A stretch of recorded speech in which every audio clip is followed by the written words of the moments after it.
दोस्त होना भी जरूरी है। यार राहुल, कैसे हो? चलो कहीं घूमने चलते हैं।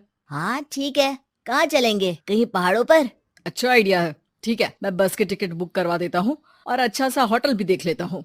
ठीक है भाई, लेकिन जल्दी करो।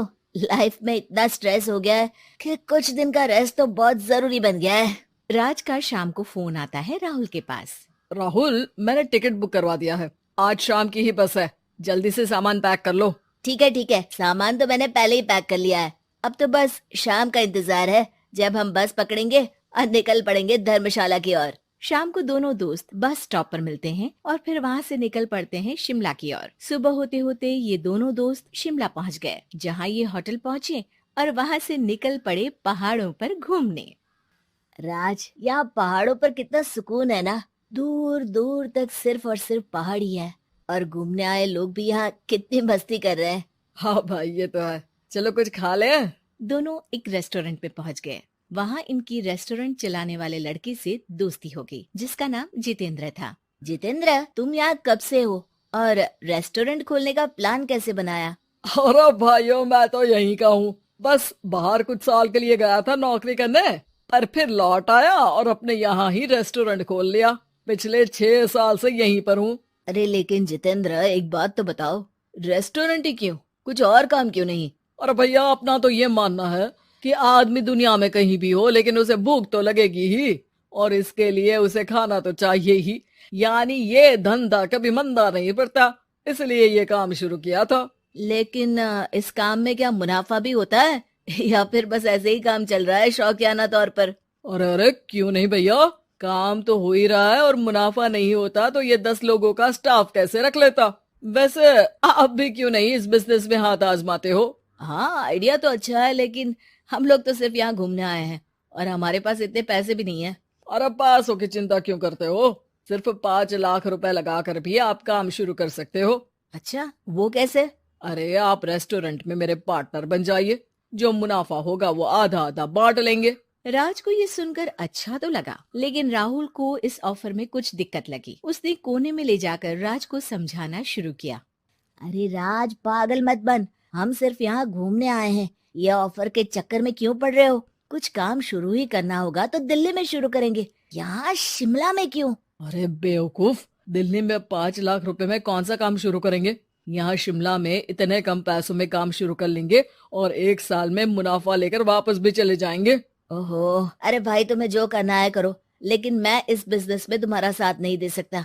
याद रखो, हम यहाँ सिर्फ घूमने आए हैं, कोई बिजनेस करने नहीं। और इस जितेंद्र पर वैसे भी मुझे ज्यादा भरोसा नहीं हो रहा है। अरे तुम्हारी यही तो दिक्कत है, तुम्हें किसी पर भी भरोसा नहीं होता, लेकिन मुझे तो है। मुझे पता है कि इतने कम पैसों में मुझे जितेंद्र अपना बिजनेस पार्टनर बना रहा है। अरे लेकिन क्या गारंटी है कि पैसे लेने के बाद जितेंद्र तुम्हें बेवकूफ नहीं बनाएगा? अरे मुझे तो है, मैं कुछ नहीं जानता। मुझे सिर्फ ये पता है कि जितेंद्र मेरे बारे में ज्यादा ना जानते हुए भी मुझ पर कितना भरोसा कर रहा है। मुझे तो लग रहा है कि इसके पीछे उसकी मंशा ठीक नहीं है। बाकी तुम्हें जो ठीक लगे वो करो। मैं तो आज शाम की ही बस से वापस जा रहा हूँ। ठीक है, तुम चले जाओ, लेकिन याद रखना कि आज के बाद मुझसे कभी बात करने की कोशिश मत करना। राहुल गुस्से में वहाँ से चला जाता है। दूसरी ओर राज और जितेंद्र साथ में मिलकर काम करने लगे। राज ने अपने घर से 5 लाख रुपए ये कहकर लिए कि जल्द ही वो 2 गुने पैसे कमाकर 6 महीनों में लौटा देगा। कुछ दिनों बाद। भाई जितेंद्र, तुमने 5 लाख रुपए तो ले लिया है, लेकिन काम में बहुत तेजी नहीं दिख रही है। अरे भाई, काम में थोड़ा समय लगता है, चिंता मत करो यार। हाँ वो तो ठीक है, लेकिन मेरे पैसों का तो कुछ हिसाब दो। कहाँ लगाया है तुमने? अरे बड़े आए पैसों का हिसाब मांगने वाले। वो तो शुक्र मनाओ कि इतने कम पैसों में मैंने तुम्हें काम पर रख लिया है। क्या कहा? तुमने मुझे काम पर रखा है? अरे मैं तो तुम्हारा बिजनेस पार्टनर हूँ। बड़ा आया पार्टनर बनने वाला। औकात देखिए अपनी, 5 लाख में रेस्टोरेंट खरीद लिया है क्या? ऐसा है तो मेरे पैसे वापस करो, मुझे तुम्हारे साथ काम नहीं करना है। अरे पैसे कैसे, वो सब तो काम में लग गए। अब तुम्हें वापस जाना है तो चले जाओ, कोई पैसा नहीं मिलने वाला है। राज को अपने साथ होने वाले धोखे का एहसास हो चुका था, लेकिन तब तक देर हो चुकी थी। उसे अपने दोस्त राहुल की याद सताने लगी, जिसने पहले ही आगाह कर दिया था कि इस बिजनेस में धोखा है, लेकिन अब तो देर हो चुकी थी। राज को अब कोई रास्ता नहीं सूझ रहा था। जितेंद्र भाई, मेरे पैसे वापस कर दो ताकि मैं लौट जाऊं। मुझे अब तुम्हारे साथ कोई काम नहीं करना भाई। ये सुनते ही जितेंद्र अपने कुछ साथियों के साथ राज पर टूट पड़ा और उसकी जमकर पिटाई कर दी। राज बेहोश हो चुका था। जब उसने आंख खोली तो उसे अपने सामने पूरा परिवार, पुराना दोस्त राहुल भी दिखा। सभी को देखकर राज की आंख में आंसू आ गए। राहुल, मुझे माफ कर दो। अगर समय रहते मैं तुम्हारी बात मान लेता तो आज शायद ये दिन ना देखना पड़ता। अरे शुक्र मनाओ कि जान बच गई। वो तो भला हो एक आदमी का जिसने मुझे फोन कर दिया था, तभी तुम्हारी जान बच सकी।